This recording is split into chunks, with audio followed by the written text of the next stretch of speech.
Muka surat 66 ni sambungan daripada perbahasan merasai kehadiran Allah dalam hati kita.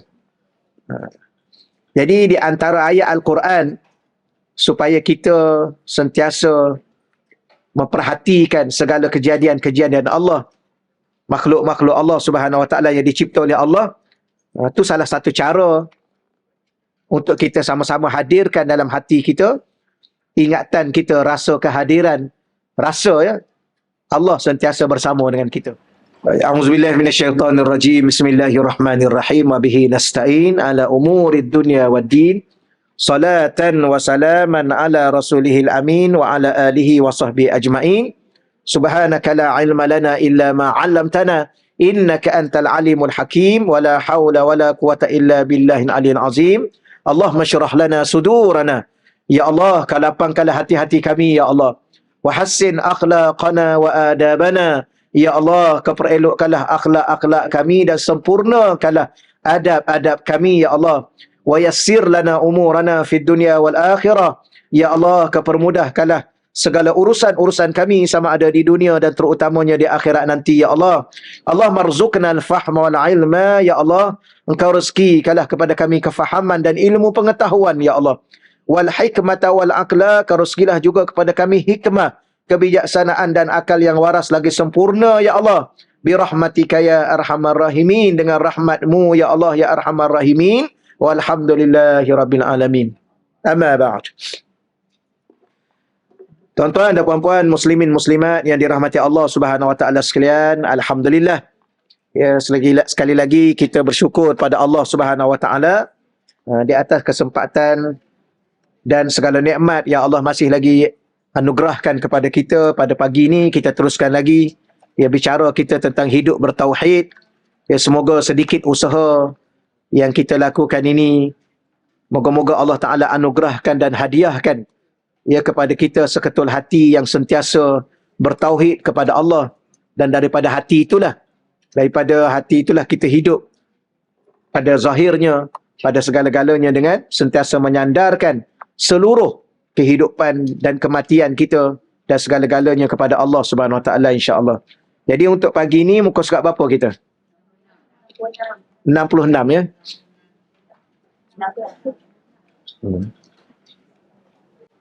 Muka surat 66 ni sambungan daripada perbahasan merasai kehadiran Allah dalam hati kita.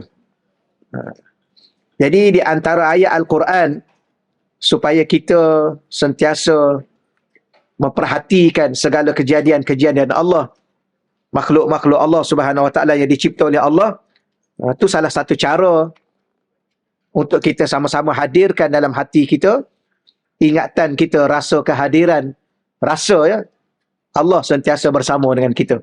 Auzubillahi minasyaitonirrajim. Allah menyebut, ayat ni kita dah baca sebelum ni juga. Kita ulang lagi sekali.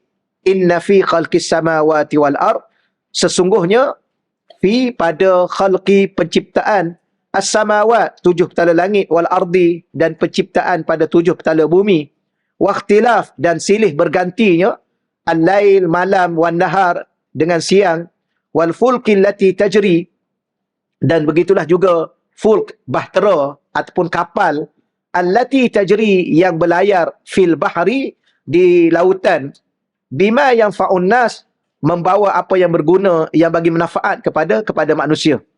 Ini pada penciptaan langit dan bumi, pada persilih gantinya siang dan malam, pada berlayarnya kapal-kapal di lautan. Baik, kita sebut lagi sekali bahawa semua ni adalah dari Allah dan diurus oleh Allah Subhanahu Wa Taala, ditadbir oleh Allah.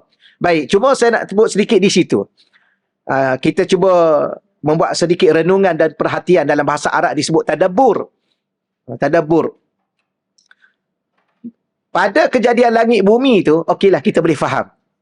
Ya, kerana tak ada manusia yang cipta langit dan bumi. Pada silih bergantinya, bertukarnya siang dan malam, tak ada orang yang boleh tukar siang kepada malam, malam kepada siang. Tapi pada kapal yang berlayar, itu nampak pada zahirnya kapal tu manusia yang cipta. Yang buat kan?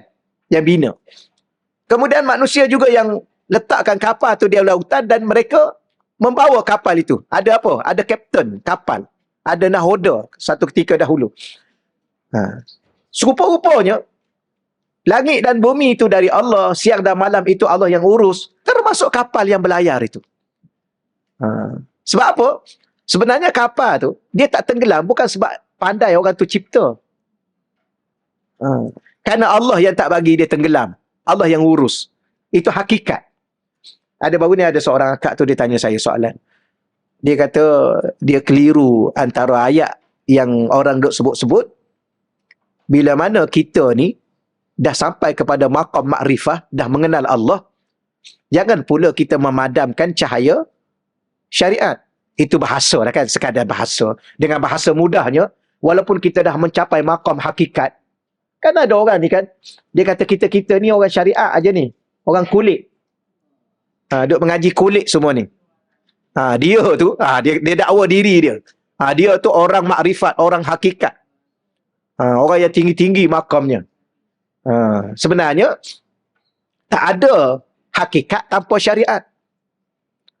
Dan tidak ada makrifat tanpa syariat. Tanpa hakikat. Syariat inilah yang membawa kepada hakikat. Hakikat itulah yang membawa kepada makrifat kita pada Allah. Kerana hakikat sebenarnya semua ni dari Allah. Tak ada pun dari makhluk Allah. Tak ada. Semua dari Allah. Sebegitulah kita baca ayat Quran tu dalam surah Al-Mulk tu. Yang burung tu terbang. Siapa yang, adakah burung tu terbang dan boleh berada di udara dengan sebab burung tu ada sayap? Tidak. Allah yang pegang. Allah yang kawal. Bukan sebab dia ada sayap. Jadi ada seorang akak tu, dia tanya saya, apa maknanya seseorang yang telah mencapai maqam makrifat dan jangan sekali meninggalkan cahaya syariat. Bahasa mudah tadilah. Setinggi mana maqam kita suatu hari nanti, ya, siapa yang menentukan maqam kita, wallahu alam lah kan. Tapi kalau kita rasa kita ni, aku ni dah wali rasanya ni. Rasanya. Walaupun rasa dah wali, syariat tak boleh ditinggalkan. Jangan pula dah rasa wali, sembahyang pakai niat tu, ajaran sesat tu kan. Itu bukan wali. Wali nikah pun tak boleh tu. Dua-dua tak boleh. Ya? Tu wali. Wallahu a'lam lah. Wali band ada. Tak adalah, tu tambah sikit-sikit. Kemudian dia kata begini. Contohnya ada orang bagi ibarat lah kepada dia. Contohnya layang-layang tu. Layang-layang ni dia boleh naik sebab apa? Sebab ada tali. Orang cakap kan? Ada tali ke ada angin? Sudah. Jadi kadang-kadang dua-dua boleh.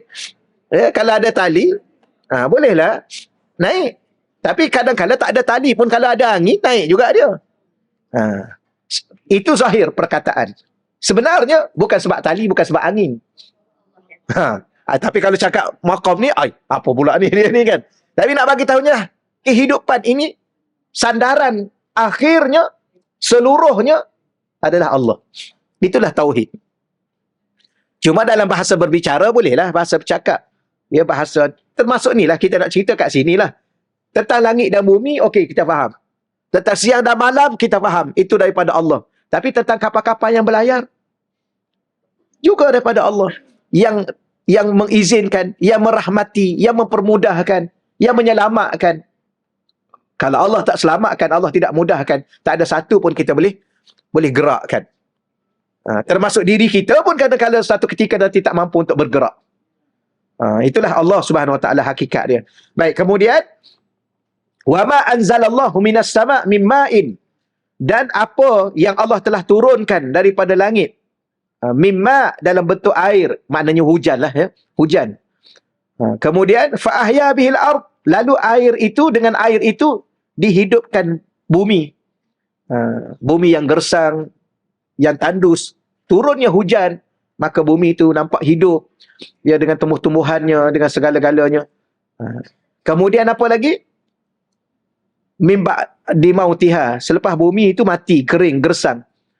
Wa basafiha min kulli dabbah, dan dialah Allah sebarkan di bumi ini segala jenis haiwan. Dabbah tu haiwan yang melata atas muka bumi. Wa tasrifir riyah, dialah juga Allah. Dan kalau kita lihat apa lagi? Peredaran angin. Wasahab, dan awan. Kita kata awan tu apa? Bergerak ke berarak? Bergerak tak ya? Berarak. Okeylah. Wal musakhkhari bainas samai wal ard. Kemudian awan yang dikendalikan antara langit dan bumi. La ayat, semua tu adalah tanda-tanda liqaumin, bagi kaum yaqilun, yang berfikir, yang menggunakan akal untuk memahami. Tu yaqilun. Okey ya? Jadi di situ ayat Quran yang menceritakan kepada kita satu persatu apa yang kita pandang, apa yang kita dengar, bahkan apa yang kita rasa, ya, daripada air yang menghilangkan dahaga kita, semua tu kembali kepada Allah. Bagi siapa? Bagi kaum yang berfikir, manusia yang menggunakan akal dia. Manusia tak akan ada manusia yang tak ada akal. Semua manusia ada akal. Cuma guna tak guna akal tu. Atau buat-buat tak nampak. Atau buat-buat tak faham. Atau buat-buat tak tahu. Okey, boleh ya? Habislah tajuk tu. Sambungkan tajuk yang lepas. Sepatutnya tuan-tuan apa-apa baca sendirilah kat rumah tu. Hari ni kalau saya tanya muka surat berapa? 67 Ustaz. Tu baru semangat sikit. Tu dah baca. Ni rupa-rupanya tak baca juga. Okeylah, saja je lah ya.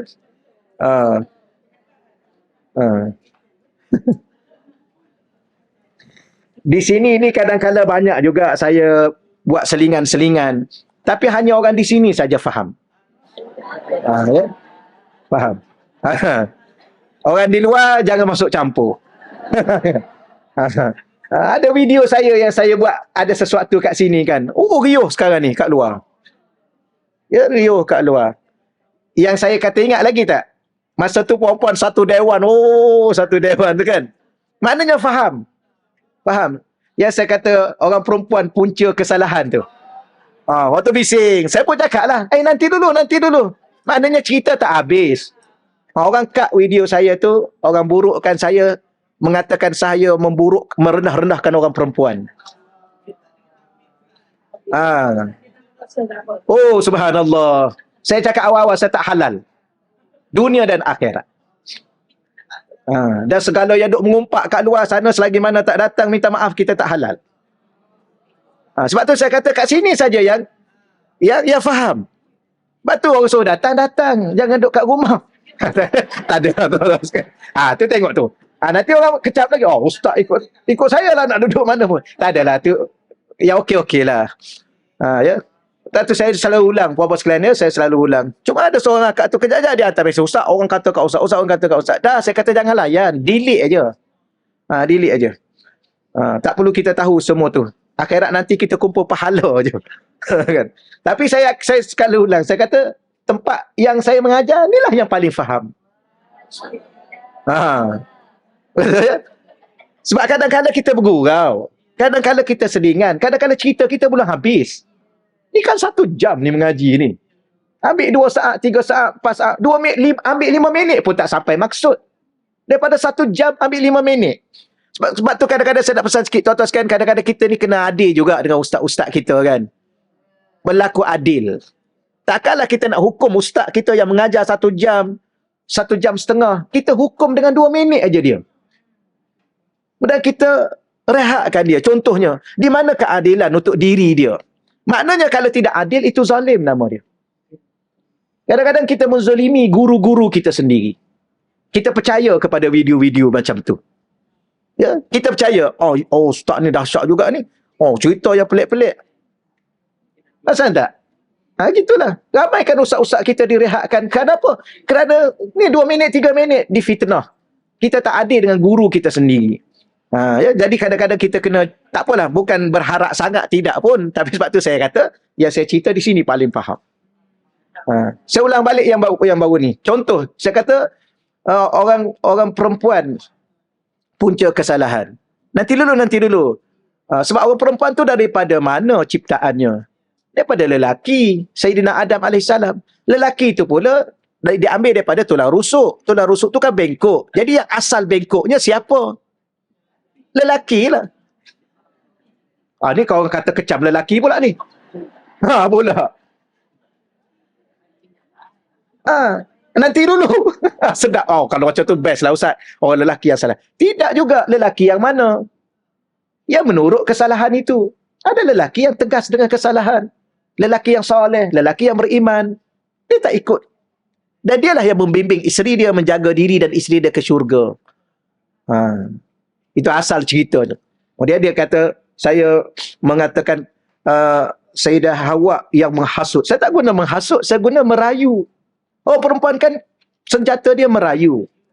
Tapi itu pandangan-pandangan yang berbeza-beza dalam kitab tafsir. Banyak ulama ni pandangan macam ni. Tapi ada ulama tak setuju. Ada ulama kata, oh begini. Ada ulama yang memulakannya syaitan. Betul lah. Yang asal usulnya syaitan lah yang menggodanya. Tapi syaitan ni dia pandai diguna kelengkapan-kelengkapan yang ada. Jentera-jentera yang ada. Salah satunya nafsu. Salah satunya melalui orang perempuan.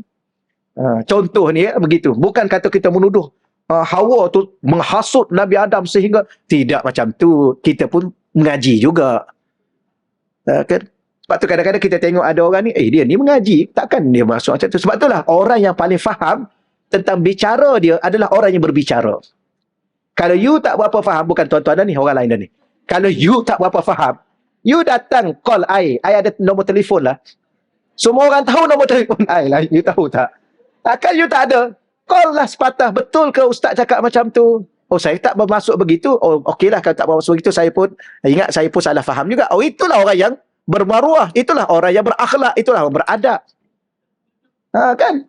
Tanya dia dulu. Betul ke ustaz cakap maksudnya ustaz bermaksud macam mana sebenarnya?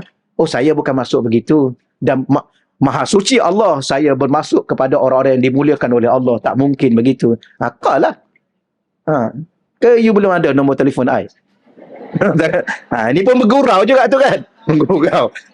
Sekadar menceriakan suasana. Ya, kalau tak boleh bergurau, duduk lautan lah. Bergurau takkan bergurau. Tak boleh gitu je lah tuan-tuan dan puan-puan. Moga-moga kita selalu harap. Moga-moga kita semua masuk syurga.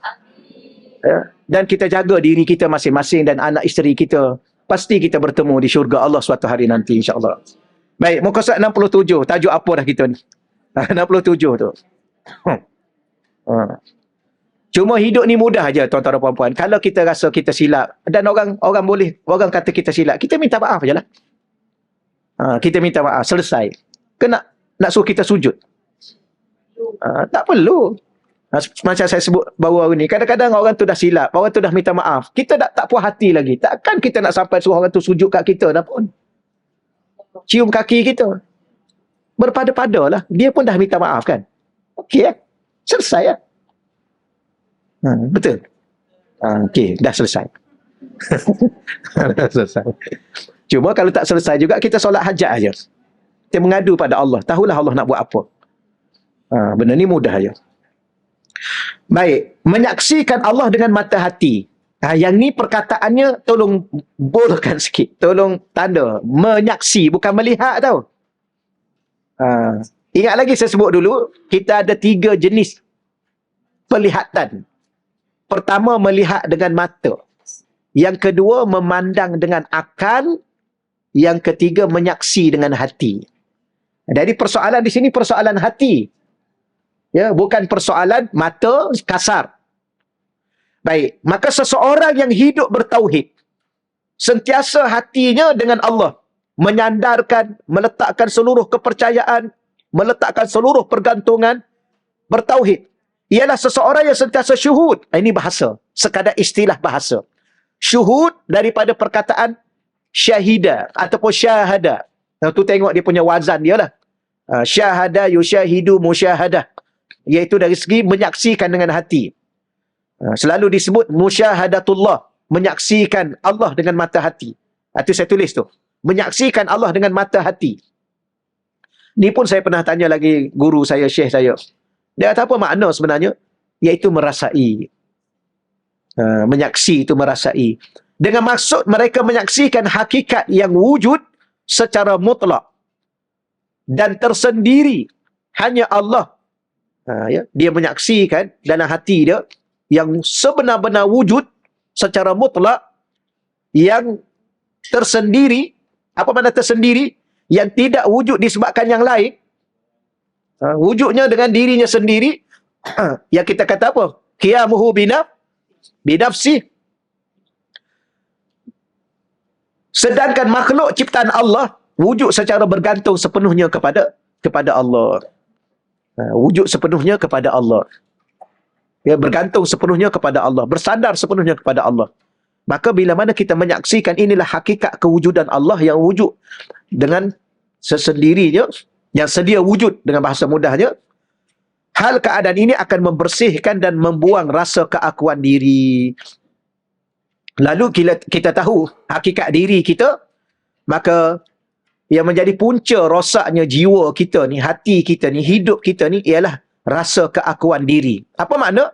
Rasa sentiasa bergantung kepada diri sendiri tanpa bergantung kepada Allah. Apa makna bergantung pada diri sendiri? Tengoklah diri itu apa. Kalau diri itu pandai, bergantung dengan kepandaian diri sendiri. Kalau diri itu bijak, dia rasa dia bergantung dengan kebijaksanaan dia. Kalau diri itu kaya, dia bergantung dengan kekayaan dia. Kalau diri itu berkuasa, dia bergantung dengan kekuasaan dia. Kalau diri itu apa? Macam-macam lah. Sebenarnya, kekayaan, kepandaian, kebijaksanaan, keilmuan, semuanya dari Allah. Kita ni apa ni? Kita ni hanya diberi dan dipinjamkan oleh Allah. Mana dalil? Dalilnya berapa ramai dah orang dulunya bijak, sekarang tak ada apa dah. Nyanyuk dah. Berapa ramai dulu orangnya kuat, hari ni tak boleh bangun dah. Duduk atas katil lah. Terlentang. Macam mana? Berapa ramai orang suatu ketika dahulu berkuasa, hari ni tak ada kuasa pun, duduk dalam kubur dah. Mana Fir'aun? Mana Namrus? Mana? Mana Abu Jahal? Mana Abu Lahab sekarang ni? Yang berkuasa satu ketika dahulu. Yang melawan Nabi-Nya, yang melawan Nabi Muhammad, anak saudaranya. Mana? Itu je lah hakikat diri manusia. Maknanya apa? Bukan milik mereka semua. Kerana pemilik yang sebenar telah mengambil kembali daripada apa yang diberi. Itu mereka, kita, samalah. Sebab kita belajar untuk kita. Nak menyelamatkan diri kita, nak menyelamatkan keluarga kita. Sebab tu tak payah sombong lah. Ya, dengan apa yang ada, sekadar apa yang ada pada hari ini. Okay. Sibuklah dengan diri kita sendiri di akhir-akhir umur yang ada ni. Sudah-sudahlah, jangan duk sibuk dengan orang lagi. Ya, yang nak bercerai tu biarkan dia bercerai. Apa pula ni? Biarkan dia. Ya, yang nak kahwin, biarkan kahwin. Jangan duk sibuk dengan orang. Oh, nak kahwin pula dah. Biarkan dia. Ya, yang nak bercerai, biar bercerai. Yang nak kahwin, biar kahwin. Yang nak dapat cucu, biarkan dapat cucu. Bukan semalam dah dapat dah. Biarkanlah dia. Itu cucu dia. Duk sibuk dengan cucu orang. Itulah dunia yang ada kan. Kita sebenarnya lebih mengambil berat tentang hidup orang, tak mandi dengan hidup kita sendiri. Itulah punca yang ada hari ni.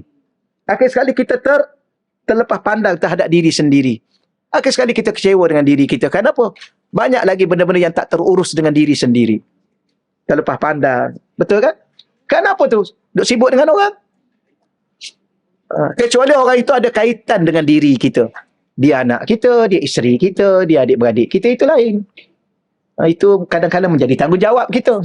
Tapi yang kalau tak ada kena-mengena, biarkan. Ya, biarkan dia nak beli RXZ 140,000 pun. Biarkan. Dia apa cerita? Banyak cerita lah ni. Kena tahulah, dunia dah dekat nak kiamat ni kan. Kan? Tak ada lah.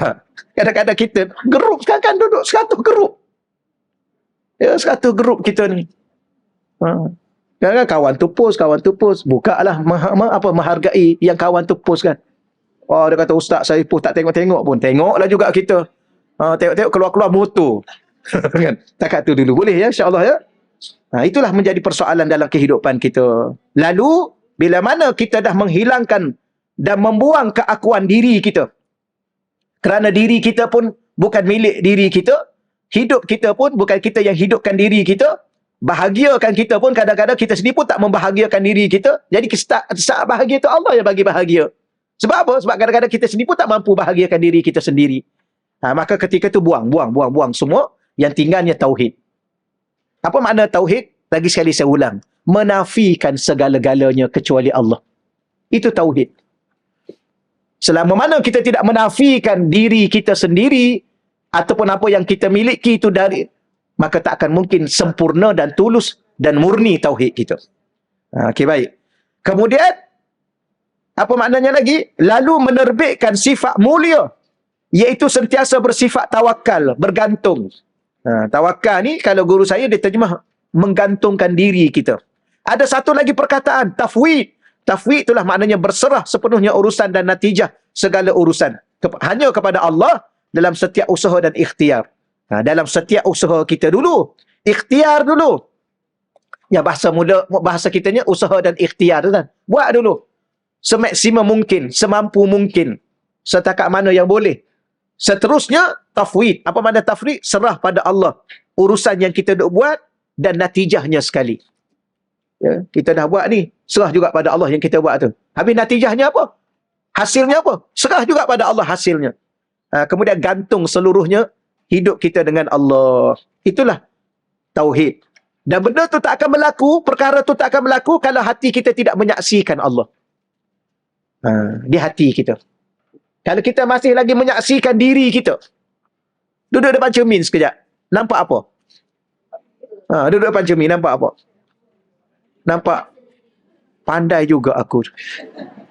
Nampak kepandaian diri. Duduk depan cermin, bijak juga aku. Duduk depan cermin, handsome juga aku. Kan?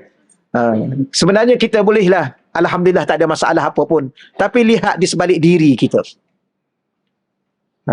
Jangan sekadar lihat diri. Sama juga kita lihat alam ni, langit dan bumi. Lihat di sebalik langit dan bumi itu.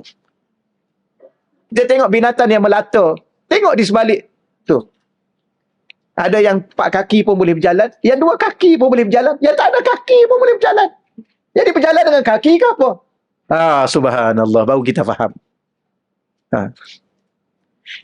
Ada orang kan, minta maaf lah kita kata, ada manusia tu sendiri, Allah uji dia dengan tak cukup syarat kan.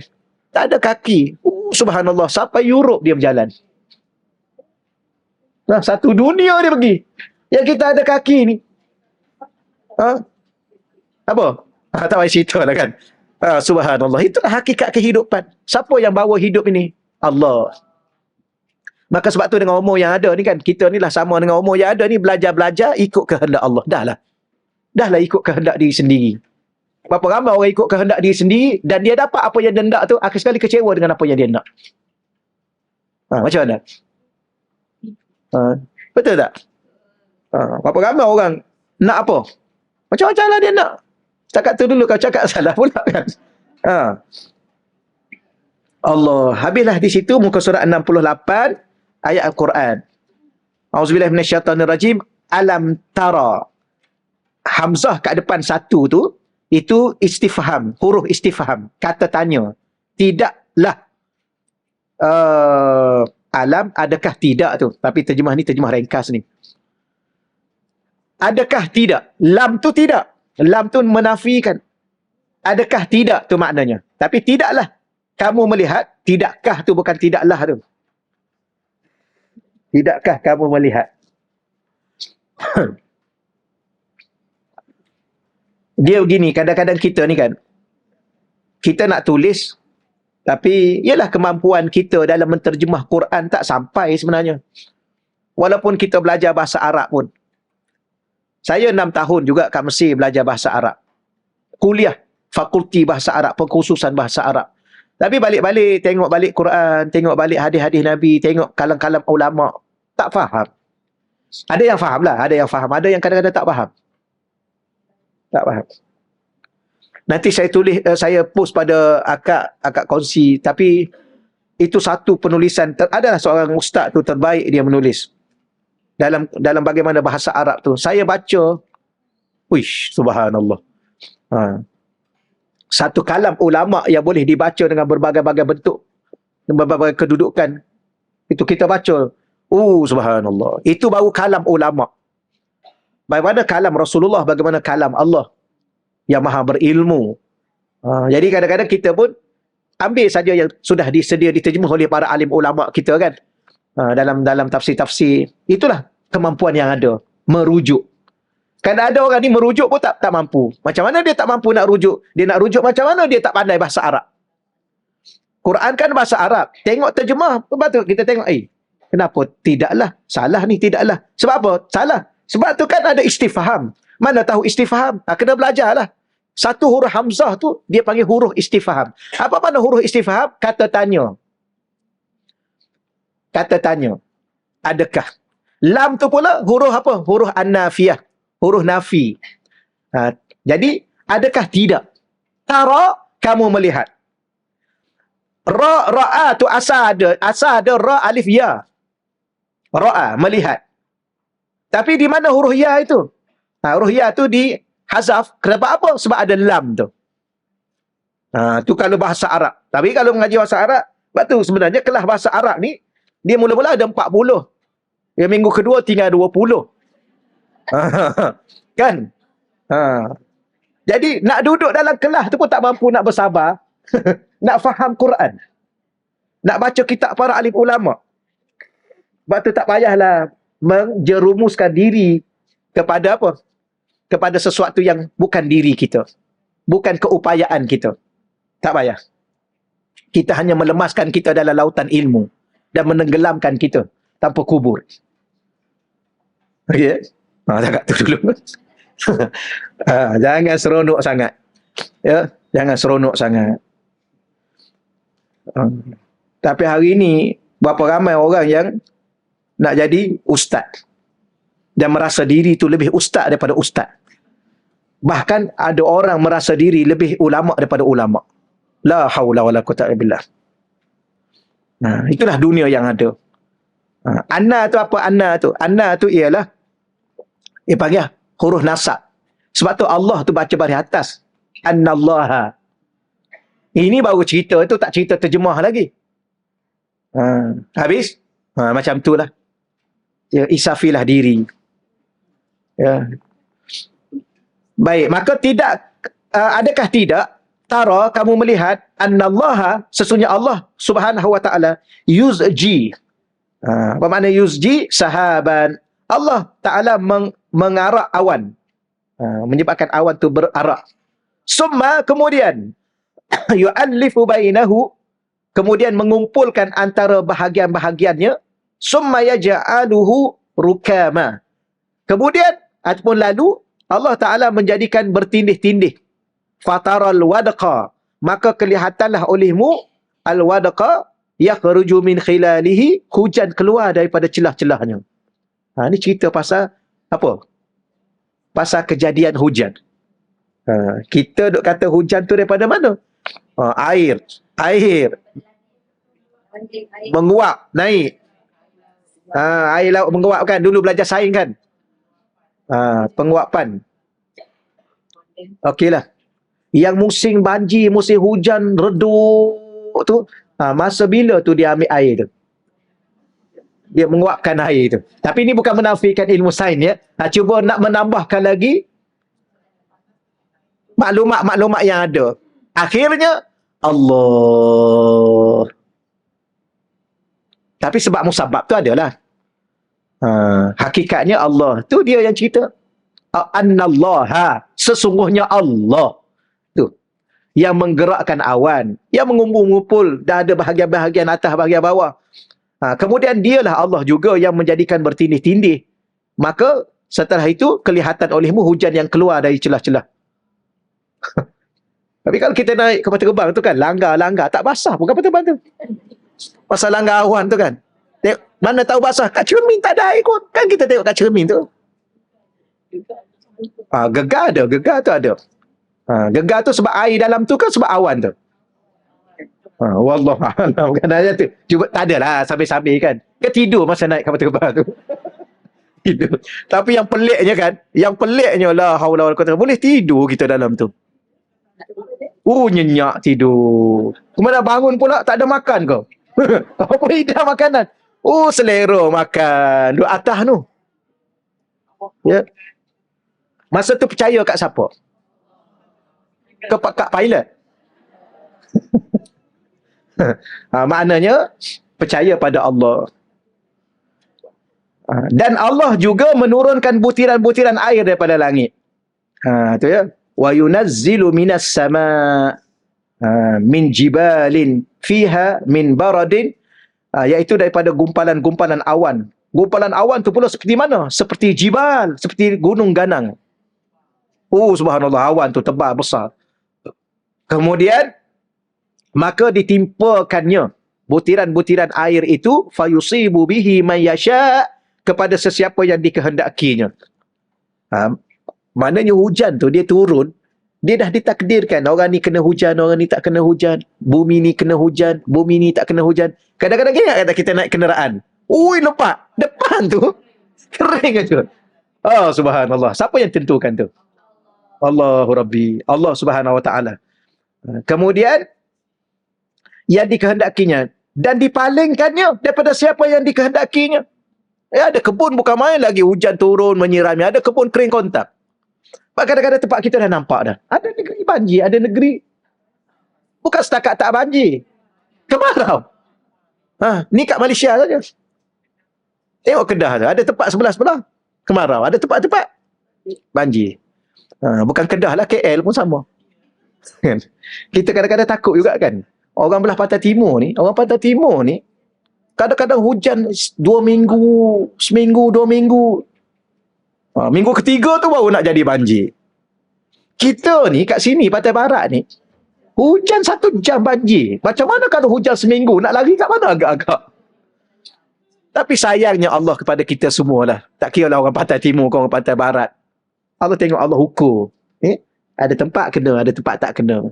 Yang tempat tak kena tu cuba kaji. Apa amalan dia? Yang kena tu apa amalan dia kat situ? Takkan gitu aja. Ada sebab. Ada sebab. Okeylah. Tak boleh hurai panjang-panjang. Kemudian, apa lagi di situ berlaku? Yakadu sana barqihi. Kilauan kilat. Hampir-hampir menghilangkan penglihatan. Yazhabu bil absar. Yang menghilangkan penglihatan. Oh, subhanallah. Kilat tu. Tu jauh tu. Macam mana kalau berlaku depan mata kita, kata pasti hilang penglihatan kita. Yuqallibullah al-layl wan nahar. Allah mempergantikan malam dan siang. Inna fi zalik, sesungguhnya dengan hal yang demikian itu, ada segala yang disebut itu, la ibrah, merupakan ibrah, pengajaran. Liulil absar, bagi orang yang mempunyai penglihatan. Penglihatan di sini ialah penglihatan, salah satunya penglihatan mata hati. Ya. Penglihatan mata hati. Sebab basar ni dia ada 2. Kalau basar sahaja, penglihatan mata zahir. Kalau basirah, penglihatan mata batin. Absar tu ialah penglihatan yang merangkumi kedua-duanya. Tengok dengan mata zahir dan menyaksikan dengan mata hati. Itu maksud dia. Tengok kilat, ada apa terdetik di hati? Tengok hujan, apa terdetik di hati? Tengok awan-awan yang berarak. Lepas tu salah satu daripada sunnah baginda Nabi, Nabi ni dia pergi tempat yang tinggi. Apa dia suka tengok? Awan. Tengok awan. Pergilah. Ya, mana-mana. Kalau nak pergi kat hotel kan, ambil yang tinggi. Minta saya nak ada berapa tingkat ni? Ada 10. Saya nak tingkat 10 tu. Ya. Gaya, jangan tengok bawah, tengok atas. Tengok atas. Nak tengok apa? Awan. Tengok awan. Tapi kalau dah gaya awal-awal, tidur pun tak lena, ambil yang paling bawah. Ya, paling bawah. Tapi kita cerita ni nak ke apa ni? Tak boleh naik kabel car? Boleh. Tak gayak pula. Saya tak nak, saya tak mahu naik kabel car. Takat ni kalau anak saya nak pergi naik, saya kata tak payah. Tapi tuan-tuan jangan salah faham tau. Pergilah naik ramai-ramai. Nanti orang kata apa ustaz ni? Tak, saya cakap saya. Saya takut jatuh. Sebab apa mati? Jatuh kabel car. Oh, subhanallah. Baik. Kenapa mati? Terlanggar tiang masjid. Tu okey. Okey.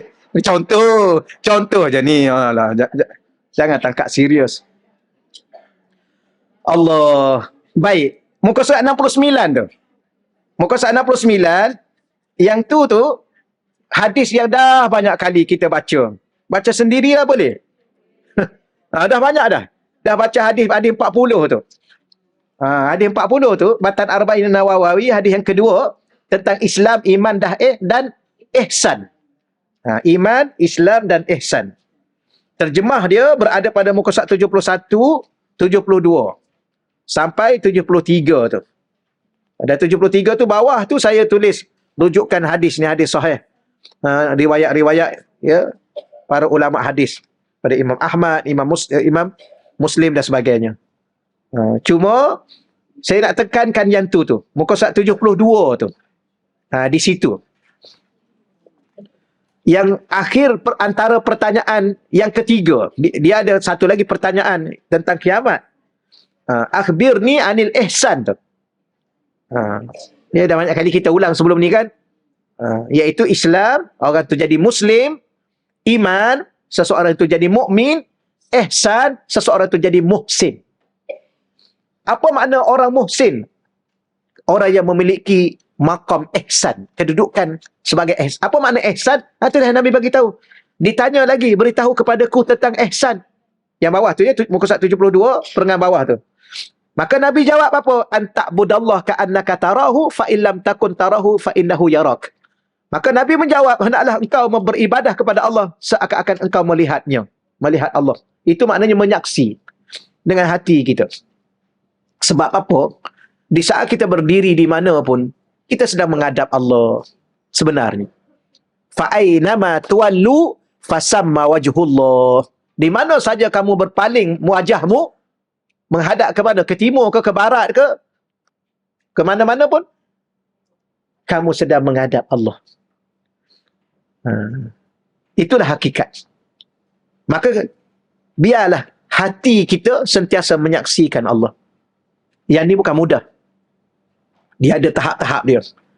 Tapi ada satu lagi Nabi bagi saranan kepada kita. Fa'illam takun tarahu fa'innahu yarak. Kalaupun engkau tidak melihatnya, sesungguhnya dia melihatmu.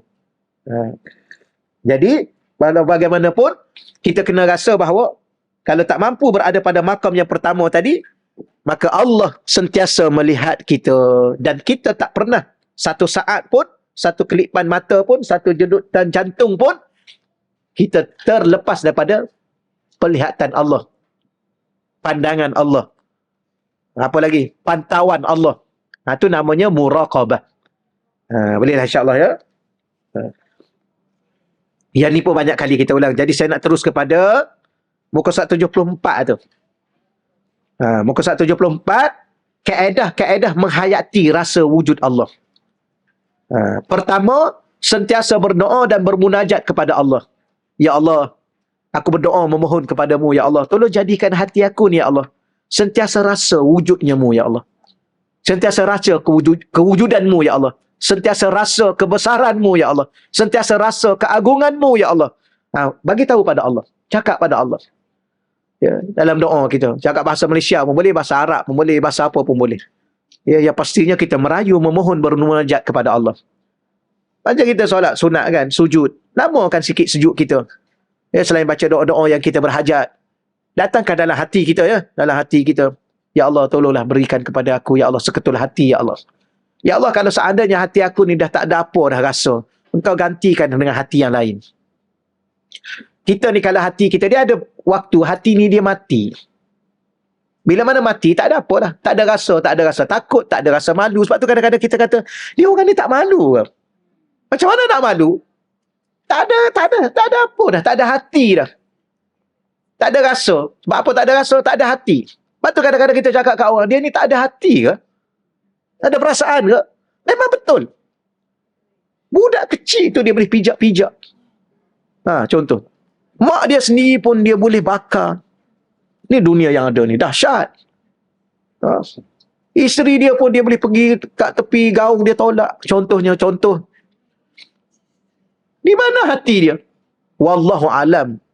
Ya, tapi itu ujian pada diri manusia masing-masing. Kadang-kadang kita pun nak cakap lebih-lebih tak boleh sebenarnya. Kita pun tak tahu apa masalah dia, apa yang dia rasa pada waktu tu. Apa sedang yang berlaku sebenarnya. Tapi nak kata apa? Kadang-kala mungkin hati kita dah hilang rasa. Ataupun dah tak ada hati dah. Maka ketika tu, Ya Allah, kalau seandainya kau nampak aku ni dah tak ada hati dah, Ya Allah. Mana bukti tak ada hati? Tak ada perasaan. Tak rasa. Contoh minta maaf puan-puan ya. Dengan umur yang ada ni. Tak rasa lagi. Tak rasa takut. Tak rasa bimbang. Itu sembang. Tak ingat dunia tu macam mana tu? Contoh tu. Oh, subhanallah. Betul. Ada makcik-makcik sembang tak ingat dunia. Ya, betul lah. Bukan kat sini. Kat sini okey semua dah. Kan? Selalu nak tengok orang lain. Tengoklah diri sendiri. Kalau okey, alhamdulillah. Kalau tak okey, ubah-ubahlah. Kan? Ah, jangan kata, ni orang lain kot.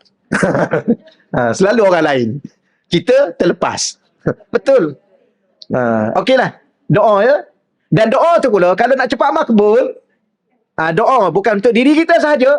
Doa juga untuk anak isteri kita. Doa juga untuk kawan-kawan kita yang ada ni. Ya Allah, kawan-kawan aku yang selalu hadir di kuliah, Ya Allah. Di majlis Raudatul Muslimah, Ya Allah. Berilah pada hati dan jiwa dia rasa, Ya Allah. Dan berilah juga kepada aku rasa, Ya Allah, anak-anak aku, Ya Allah, walaupun mereka masih muda, Ya Allah. Tolong beri kepada mereka, anugerahkan hati yang sentiasa rasa wujud-Mu, Ya Allah. Rasa kebesaran-Mu, Ya Allah. Rasa keagungan-Mu, Ya Allah. Sehingga mereka menjadi anak-anak yang soleh, Ya Allah. Anak-anak yang solehah. Sentiasa munajat. Kita ni sebenarnya samalah, saya pun kurang. Tapi saya duk ajar juga diri saya kan. Selalu berinteraksi, Ya Allah, ampunkanlah aku, Ya Allah. Maafkanlah aku, Ya Allah. Tolonglah aku, Ya Allah. Bimbinglah aku, Ya Allah. Cuma kadang-kadang satu hari tu kita lalai sikit. Kita akan rasa balik, Ya Allah, lamanya aku lupa padamu, Ya Allah. Padahal petang tu sikit aja. Oh, bagus juga kalau kita ajar macam tu kan. Contoh pagi tu kita sentiasa, Ya Allah, tolong aku, Ya Allah. Ya Allah, hari ni aku penat, Ya Allah. Ya Allah, hari ni aku tak sihat, Ya Allah. Ya Allah, hari ni aku rasa sihat je lah, Ya Allah. Tapi dengan sihat ni tolonglah jaga aku pula, Ya Allah. Tak aku lebih-lebih pula bercakap.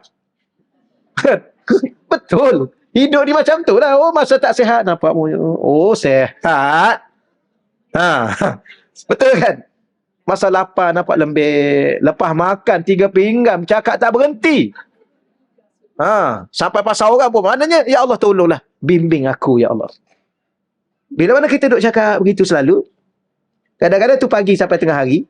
Kemudian antara tengah hari, Zuhur sampai Asar tu, macam tak tahu kita buat apa, dia hilang. Kemudian sampai petang pun dia hilang. Lepas tu malam tu, Ya Allah, lamanya aku lupa kat engkau, Ya Allah. Kenapa aku lupa ya? Dia jadi dah macam tu lah. Bagus juga rasanya. Kalau kita dah biasa bimbing diri kita. Kita lah yang jaga diri kita. Nak harap orang lain pun dia sibuk dengan diri dia masing-masing. Dan tempat yang paling sibuk dengan diri masing-masing, akhirat nanti. Tapi kalau masa tu baru nak sibuk dengan diri sendiri kat akhirat, dah habis. Sebab tu ada setengah ulama' mengatakan, antara dunia dan akhirat mana lebih penting? Dia kata dunia lebih penting. Kerana apa? Yang menentukan segala kehidupan akhirat itu, bahagia atau derita, senang atau susah, gembira atau sedih, di sini. Maka dengan baki umur yang ada ni, pandai-pandailah bawa diri. Kalau silap, minta maaf aja lah. Kalau salah cakap, tarik balik, itu aja lah. Jadi kita nak cakap, okey, kalau saya silap, saya tarik balik, cakap dah salah, saya silap, saya minta maaf banyak-banyak. Ya, dan kalau you silap pun, mungkin you silap faham, okeylah, I maafkanlah. Moga-moga kita ke syurga Allah akhirat nanti. Gitu aja lah.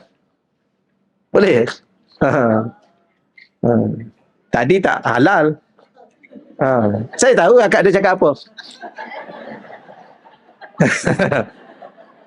Daripada tadi lagi dalam hati nak cakap benda. Allah. Kita kadang-kadang tuan-tuan sekalian bukan nak cakap apa. Kalau ada depan kita, bukan ataupun dari kalangan kita ahli-ahli zikir, kita jangan bergurau dengan dia. Sebab dia bercakap sesuatu yang tulus daripada hati dia. Jangan cuba cari pasal. Terutama dengan para awliya Allah. Contoh dengan Habib Omar apa kan. Jangan dah. Tapi ada orang makin hamun, silakan kalau dia rasa dia okey. Cuma dia ni hati baik. Dengan ulama-ulama tu kan, yang ada setengah orang duk maki, ialah mereka ni hati mereka baik. Kalau hati mereka tersentuh dengan sesuatu, maka mereka doa satu patah. Habis kita tuan. Kalau nak tahu, cuba. Nak tahu, cuba. Cuba. Sebab tu kadang-kadang saya ada setengah-setengah tahu. Ni saya itu. Bukan nak cakap saya sangat tak. Ni apa yang kita pengalaman dengan guru-guru kita, dengan ulama-ulama.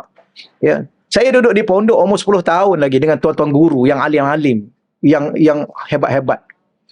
Ya.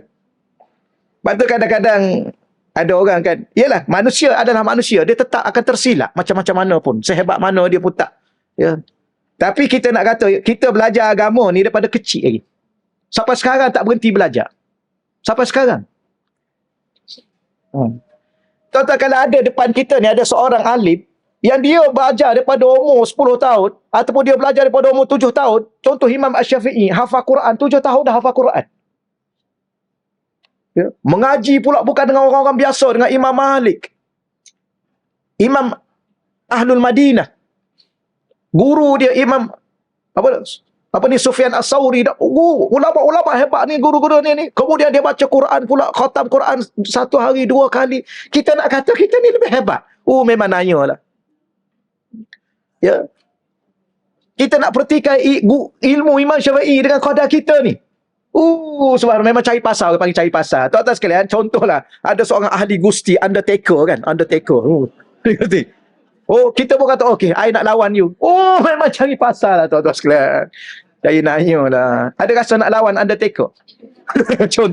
Contoh ni lah. Apa pula Undertaker pula. Gitulah kita. Ya, kita seolah-olah yang kerdil-kerdil ni, ilmu yang sedikit ni, ya, nak petikai Imam Syafi'i, Imam Ghazali. Subhanallah. Mencari pasar dengan Tuhan. Kerana mereka tu ada kekasih-kekasih Allah. Sebab tu ada amalan-amalan yang kita dapatkan. Amalan-amalan tu memang mujarab. Tapi kadang-kadang kita tak berani nak amal. Sebab apa? Kalau kita amal yang tu, orang cakap sesuatu kat kita, bisu dia. Ini bukan main-main. Kan nak cuba? Contohnya. Tapi alhamdulillah tuan-tuan sekalian, alhamdulillah kita ni ada guru kan. Ada guru ni berkat. Ada guru ni dia berkat. Kadang-kadang kita nak buat sesuatu, dia datang dalam hati kita, tak payah. Biarkan dulu. Maafkanlah. Biarkanlah dia. Dia dah begitu. Alhamdulillah. Maknanya kita pun selamat. Kita pun selamat. Sebab tu kena ada zikir. Zikir inilah yang mengawal hati kita. Kadang-kadang kita pun manusia juga kan. Dia ni kata kat aku macam ni kan aku. Tapi dia kata dah. Sudah. Hati ni. Hati ni. Dah. Zikir. Nanti kita akan buat majlis berapa hari bulan tu? 2 hari bulan. InsyaAllah 2 hari bulan nanti. 2 hari bulan 11. 2 hari bulan 11 insyaAllah. Ada baru ni kan kita dah khatam satu kitab Hidup Berzikir tu. Daurah tu. Jadi ramai yang minta nak terima ijazah zikir secara khusus. Jadi insyaAllah pada 2 hari bulan nanti 11 kita akan buat secara, kita taklimat lah biar faham betul-betul. Kalau betul-betul nak menerima ijazah zikir, ya, maka tu hari itulah insyaAllah saya akan bagi penjelasan bagaimana amalan dia, ya, untuk diri kita, membimbing kerohanian kita. Zikir-zikir khusus yang membimbing hati dan jiwa kita. Harap-harap satu hari nanti hati kita terbimbing. Dengan apa? Dengan zikir tadilah. Kalau tak ada, apa makna zikir? Ingat Allah. Yang kita dah belajar tu. Bila mana kita ingat Allah, Allah ingat kat kita. Allah ingat kat kita, itulah Allah jaga kita. Ya, kadang-kadang kita pun ada mulut juga nak cakap kan. Tapi kadang-kadang, tak apalah dulu. Saya akhir-akhir ni banyak nak tulis. Kadang-kadang tulis, baca balik. Tak apalah, padam balik. Kadang-kadang dah post dah. Delete balik. Kita terkawal rasanya. Kita ni kan bukannya baik sangat pun. Ya, kita ni, saya bukan baik sangat pun. Sama lah, kita manusia kan. Dan kita tak pernah mengaku kita baik pun. Cuma kita nak jadi orang baik. Lepas tu saya jumpa siapa-siapa, ya Allah, saya jumpa akak, tolong doa saya jadi soleh ya. Kawan-kawan pergi Mekah, tolong soleh. Kita ni rasa soleh pun tak lepas. Nak jadi alim, nak jadi orang bertakwa, nak jadi wali Allah, nak jadi awliya, kekasih Allah, jauh sekali. Soleh tu pun kadang-kadang lekat, kadang-kadang tak lekat. Tengok-tengok ada nama, besok tak ada dah nama. Sedarai. Tengok. Semalam rasa ada. Contoh ni ibarat bahasa, ibarat kata. Susah. Sekali kadang-kadang berhenti tepi jalan, ya Allah tolonglah jadi aku kawan soleh ya Allah. Susahnya ya Allah. Nak jadi soleh macam mana? Nak kekal solat duha je ya Allah. 8 rakaat. Nak kekal bangun malam 2 rakaat. Nak kekal baca Quran 1 juzuk 1 hari. Susahnya ya Allah. Saya tu terang, saya jawab kadang-kadang saya berhenti tepi jalan menangis ya. Ya Allah tolong aku ya Allah. Aku tak tahu nak macam mana dah diri aku. Sebab apa? Kita ni kan nak menghadap Allah. Adakah dengan macam ni kita nak menghadap Allah? Tak malu ke kita? Dah banyak kita makan rezeki Allah. Dah banyak kita guna nikmat Allah. Allah bagi kita isteri, Allah bagi kita anak-anak, Allah bagi kita keluarga, Allah bagi kita rumah, Allah bagi kita kenderaan, Allah bagi kita, bahkan Allah bagi kita ni nak duduk kat sini ni kan. Ni sedikit Allah bagilah boleh duduk kat atas ni. Ingat mulia sangat ke kita duduk kat atas ni? Contohnya. Orang letak kita kat atas. Kita perangai buruk contoh. Buruk dengan siapa? Buruk dengan Allah. Contoh bangun malam. Allah gecukkan kita pukul 4. Kita masuk tandas pergi tidur balik. Itulah. Kadang-kadang bangun pagi. Ya Allah, maafkanlah aku, ya Allah. Bodohnya aku, ya Allah.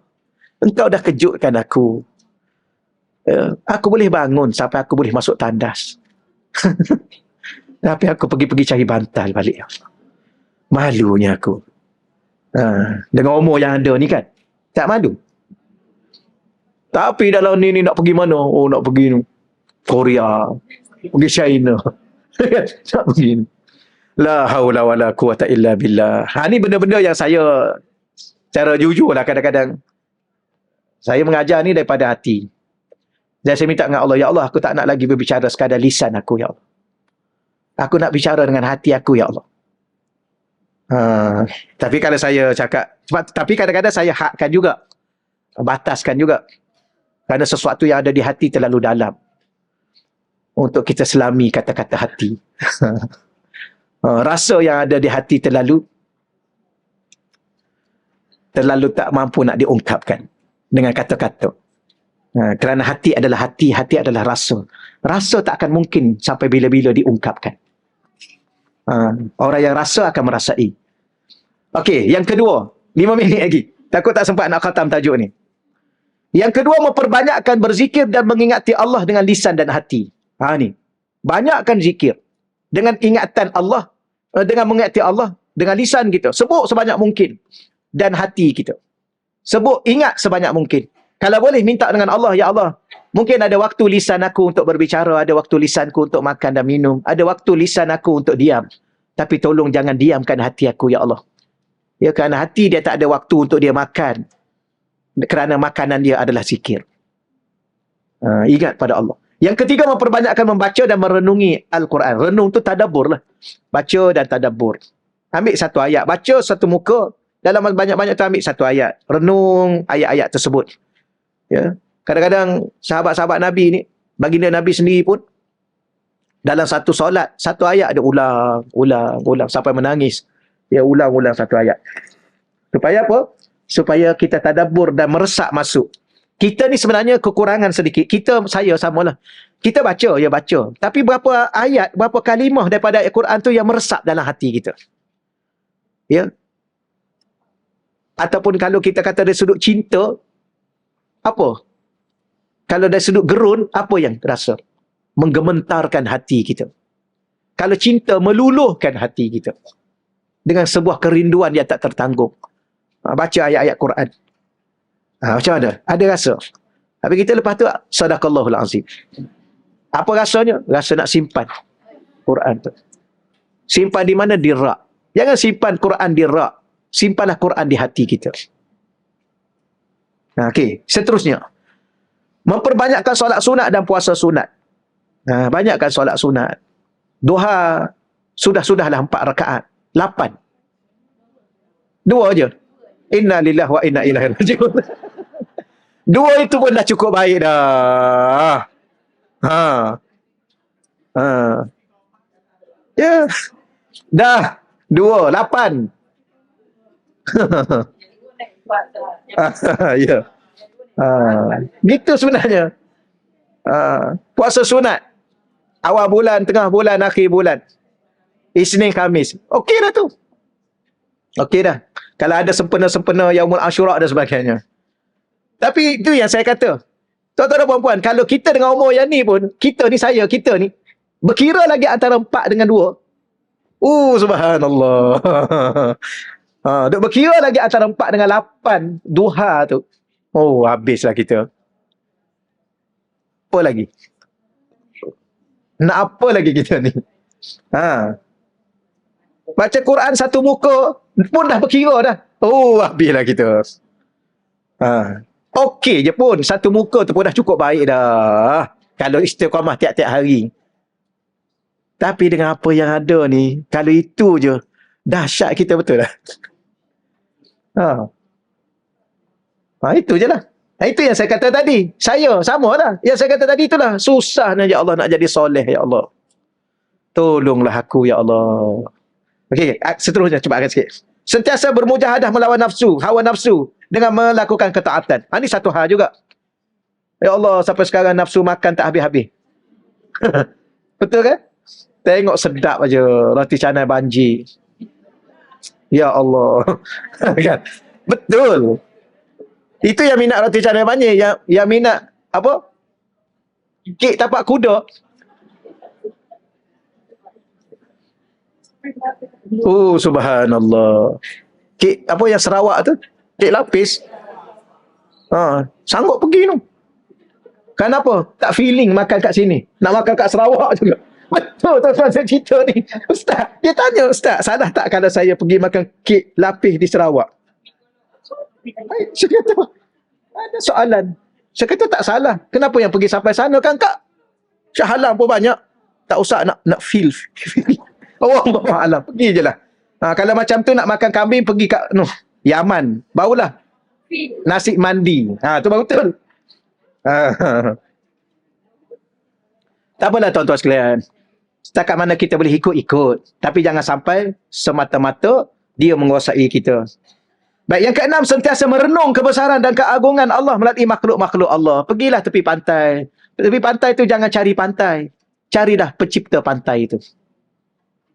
Pergilah ke Gunung Ganang, pergilah. Tapi jangan sekadar untuk mendaki gunung, ya kemudian berbangga dapat mendaki gunung, sedangkan tangga masjid 2 keping pun tak mampu nak. Contoh ni. Ha, jangan, tak terlalu berbangga. Tapi okey, silakan pergi. Jangan salah faham tuan-tuan sekalian, dan baca doa supaya selamat. Ya, jangan mati di pertengahan pendakian gunung. Jangan. Mati apa? Mati hati kita, bukan mati jasad. Hati kita tanpa melihat pencipta gunung itu. Okey, terakhir, bersuhbah dengan ahlillah.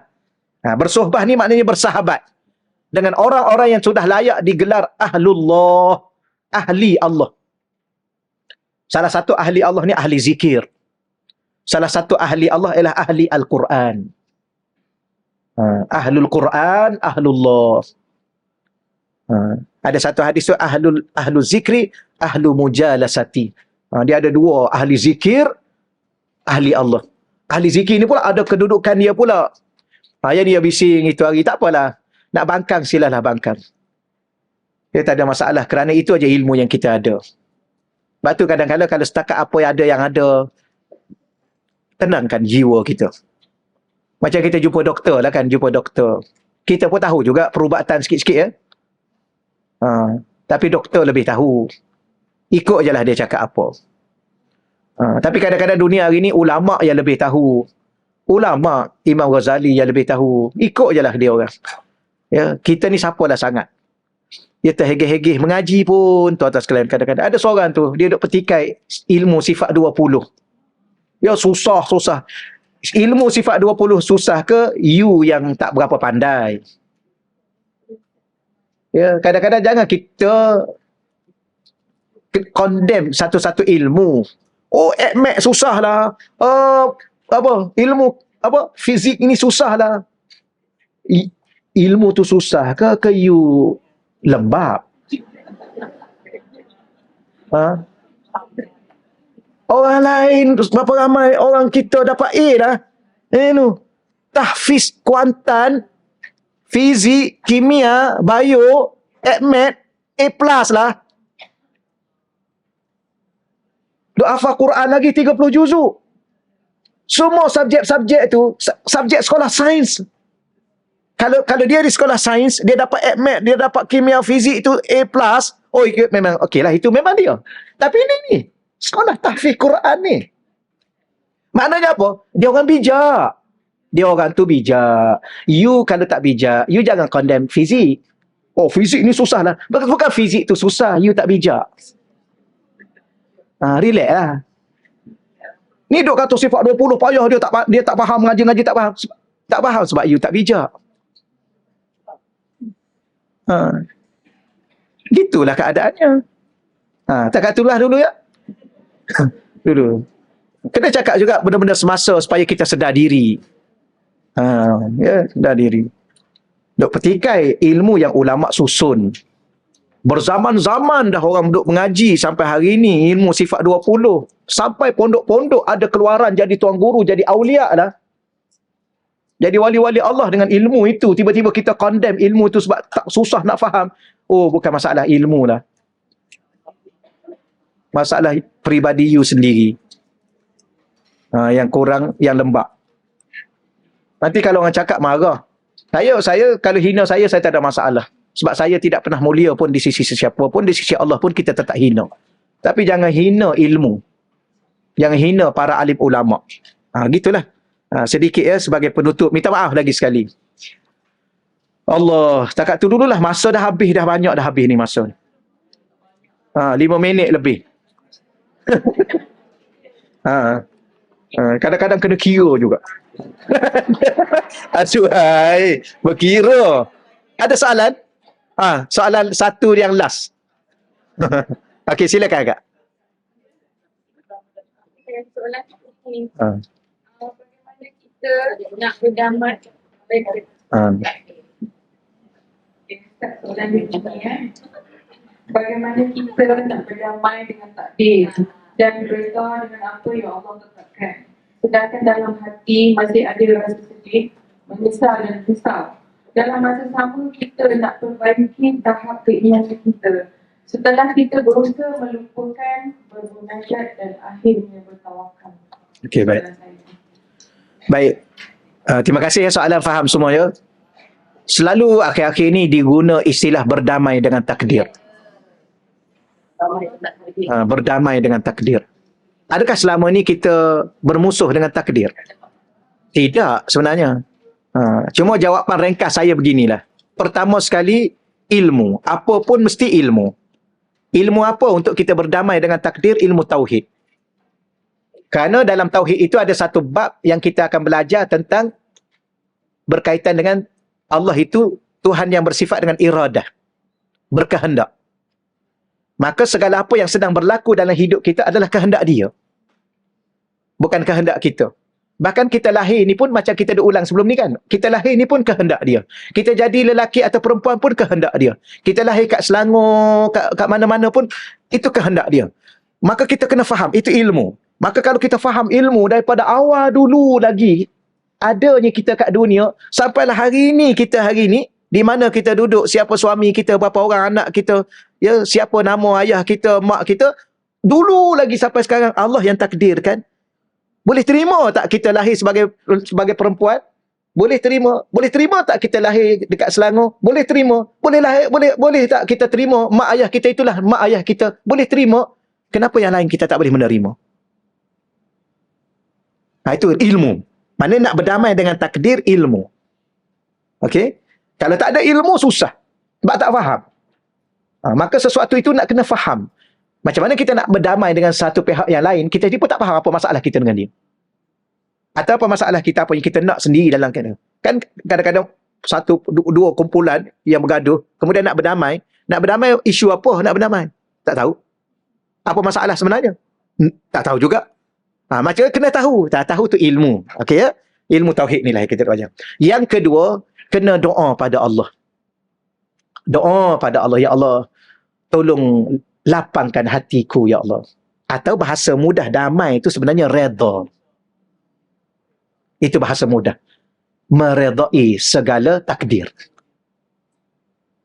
Kalau tak redha, tak mungkin berdamai. Terima tak? Tak terima. Tak terima macam mana nak berdamai?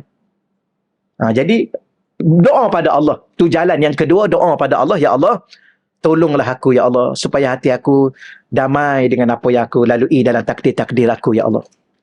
Adapun akak kata tadi, masih lagi ada kan? Itulah, ada sedih, ada menyesal. Itu manusia yang lemah biasa. Biasa, lumrah kehidupan kita yang lemah.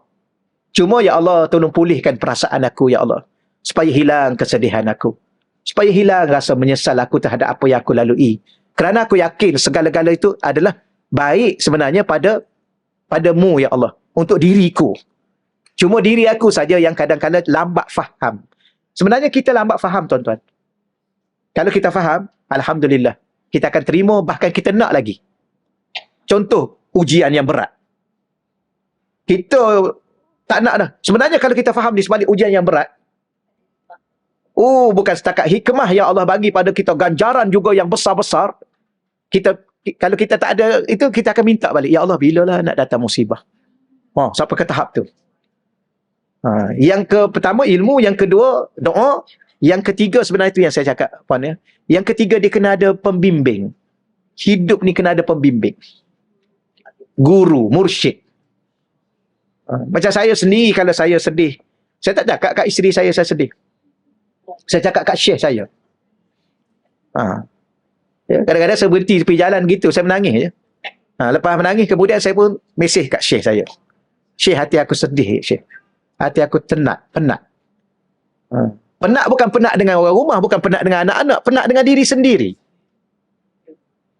Malas, terhege-hege. Berkira masa dah lebih banyak ni, berkira ni. Kan? Beralasan, betul lah Kak.